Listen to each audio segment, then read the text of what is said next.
Hello students, this is the second part for our chapter 4 Ethics and Safety Measures in Computing.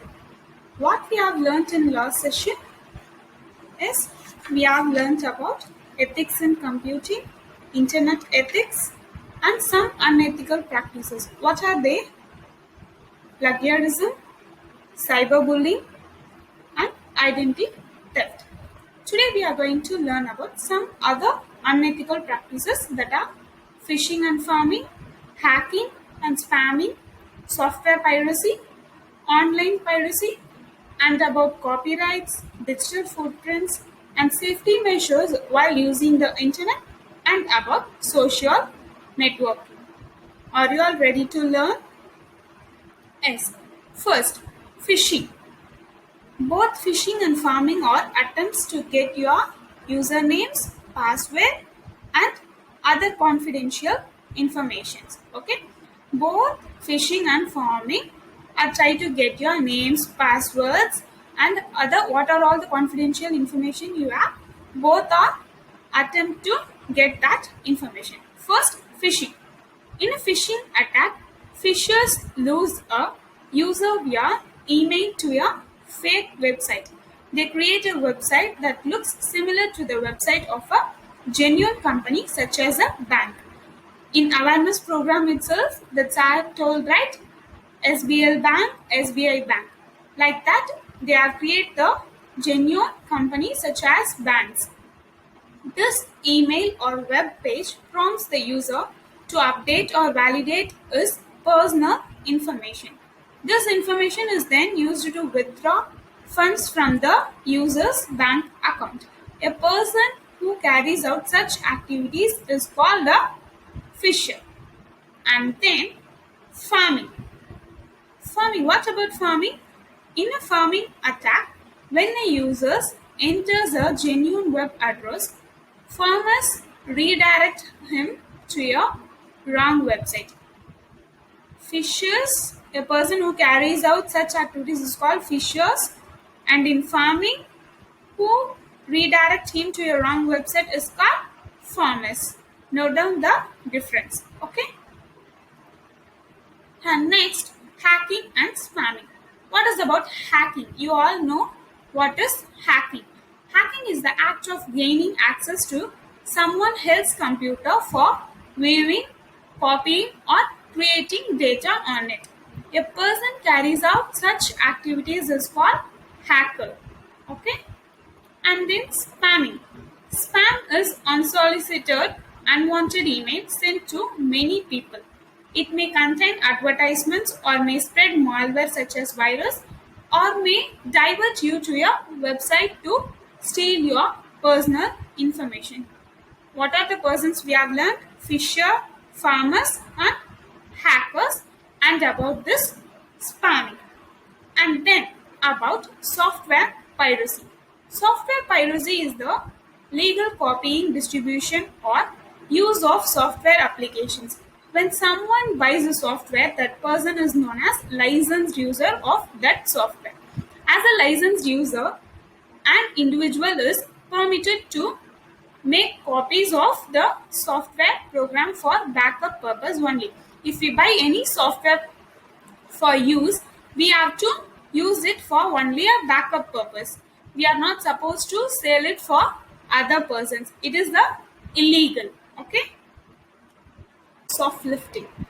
We all know what is about lifting, and this is called a soft lifting. Soft lifting is the most common software piracy usually practiced in homes and offices. Soft lifting means sharing a software with someone who is not authorized by the license agreement. A common form of soft lifting involves purchasing a single licensed copy of software and then installing it on several computers. If we have a group of friends, we will buy only one licensed software and we will share among us. And this is called soft lifting. And then about hard disk loading. This form of piracy involves loading unauthorized copies of software onto the hard disk of a computer at the time of its purchase. What is that? It involves the loading unauthorized copies of software onto the hard disk of a computer at time of its purchase. It is often the person selling the computer who provides the pirated software. The most common pirated software is operating system. And the next topic, renting. What is mean by renting? Yes, we will rent our house or any object which we own ourselves. It is a crime to rent out or lend software without the permission of the license holder. This is similar to renting out CDs or DVDs of movies. We all know it is a crime when we will sell the CD or DVD of a movies without the permission of a producer. It is lost to them. Like that, it is also crime to rent out or lend software without the permission of the license holder. And about counterfeiting. What is mean by counterfeiting? It means creating a copies of original software that look just like it. This includes the packaging, CD, DVDs, and the manuals. Software created by Microsoft are most commonly counterfeited because of their widespread use. We all know more brands. In dress itself, we have more brands. In laptop also, we have more brands. And also in mobile phones. The same high popularly used mobile phones in the range of 20,000, we will buy the same product name with the amount 7,000, right? So like that, we will creating copies of original software or original product. That is the counterfeiting. Example, in Microsoft, they are most commonly used software, right? So some of them were used the Microsoft software because of their widespread use. And then next is online piracy. This is the fast growing form of piracy that involves downloading illegal software. There are various websites from which anyone can download pirated software. And the following steps can be taken to stop software piracy. That is the purchasing software from reputed sellers, purchase software from manufacturer's website, and register your software and report piracy. These are all the 3 points to take step to stop software piracy. You all know what meant by privacy. In this generation, we all need some privacy to do our work without any disturbance. Every person has the right to privacy. It is the right of a person to decide whether their personal information can be shared with other people or not. If I have a personal email, if I have a personal laptop, it is my right and it is my decision to share my email password or a personal laptop password to other persons or not. It is my privacy. If and it is unethical to make a note of the password of some other person's email account and log in into their account without permission. In some situation, you may be make a note of my password and log in into my account and using it without my permission.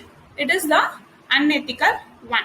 So we are not supposed to make a note of anyone's password and we are not supposed to log in into their mail accounts. Okay. And violating intellectual property rights. Intellectual property right. It is known as IPR and it is a right given to a person over her or his creation. According to IPR, the creator has a right to stop others from using their work without permission. If I have a unique designs in a churidar or in cosmetics or in a designing or anything, it is my right to stop others from using it without my permission. If you have a unique design, you have to buy a copyright. Okay. If someone are using a YouTube channels, you may know what is about the copyright issues. And however, these rights are for a certain period of time only. Owing to the advancement in technology, intellectual properties such as trademarks, logos, artworks, and so on are easily available online. Before that, we are not supposed to use that much in online or in technology. And nowadays, owing to the advancement in technology, the intellectual properties such as the trademarks, logos, artworks, these are all designs are mostly available in network, and it is available for everyone easily. To prevent misuse of these creative works, their websites display notices stating that the unauthorized use of any intellectual property is illegal. We have to save our designs, right? So, to prevent these creative works, it is our duty, and the websites also display the notices stating that it is the unauthorized use of any intellectual property is illegal. And about copyright. You all know what is meant by copyright. Copyright is a term used to describe the rights that creators have over their contents or artistic works. It is a type of intellectual property right given to photographers, authors, architects, publishers, music composer, painters, sculptors, computer programmers, and so on. The term copyright is formed by the combination of two words, that is copy and right, which means all rights reserved. You all know what is about copyright. In before chapter itself we have learned. Okay.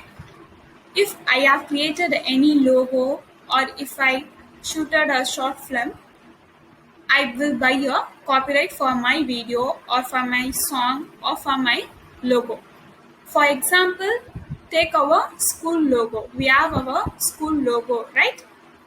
If I have received a copyright and no other persons will use that same logo in anywhere else, it is also an illegal thing.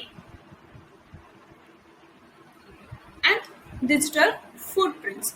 We all know what is about footprints. We leave our footprints in beach, right?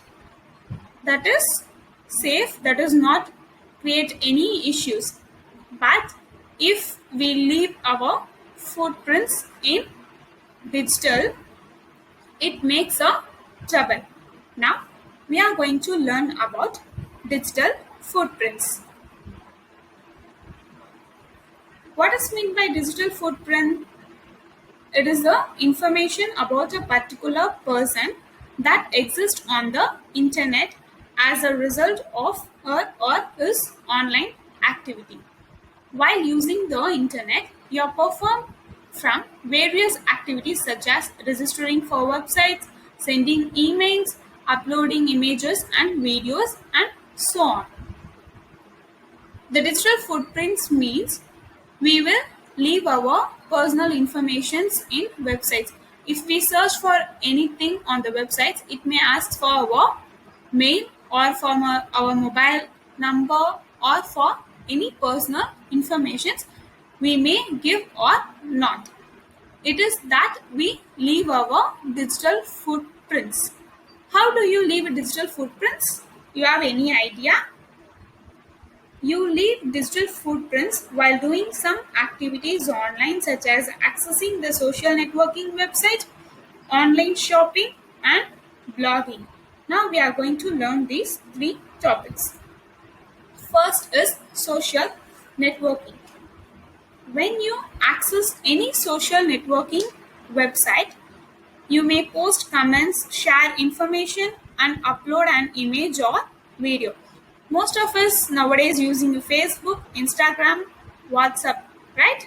So, if we give any comments or share our images, these are all the footprints we leave in a digital media. All these activities leave your record on the web page itself. And next, the online shopping. While shopping online on any website, you have to enter the personal information. If you have to shop in Amazon, Flipkart, Myntra, or any shopping in online, you have to give your personal informations. In some websites, it may be safe, but in some websites, it may be not safer side. Okay, it is necessary to give our personal information because we have to deliver it in our home. We have to pay money, right? So we are giving our personal details. Sometimes it may be safer side, sometimes it may not be safer side. We leaving our personal information, that is our footprint in digital side. And blogging. Publishing a blog and posting comments on other blogs are another popular activities that add to your digital footprints. If you may be doing a blog videos or vlog anything, you are supposed to give any comments for that video or for that post, right? Or you may be post or comment in any other blogs or in any other popular pages, that also add to your digital footprints. Now you are aware of these footprints we leave in our digital site, right? This is all about digital footprints. Likewise, we are leaving digital footprints without any aware. Hereafter, be aware of that. Okay? It poses challenges to your safety and privacy. To ensure safe and secure learning from the internet, some measures are necessary to be taken. Now we are going to learn about that. First is about personal information. Protect your personal information and do not respond to an email that asks for your personal information. You must never share your name, home address, school name, or mobile number with an unknown person while using the internet. You all know you are not supposed to share your personal information to some other persons, right? And about antivirus, this is also the familiar topic of us. Install and update your antivirus software regularly and scan your computer on this regular basis. And next is the online advertisements. Do not buy anything online without consulting your parents. Some advertisements may try to trick you by offering free things or telling you that you have won something. This is their way of collecting your personal information.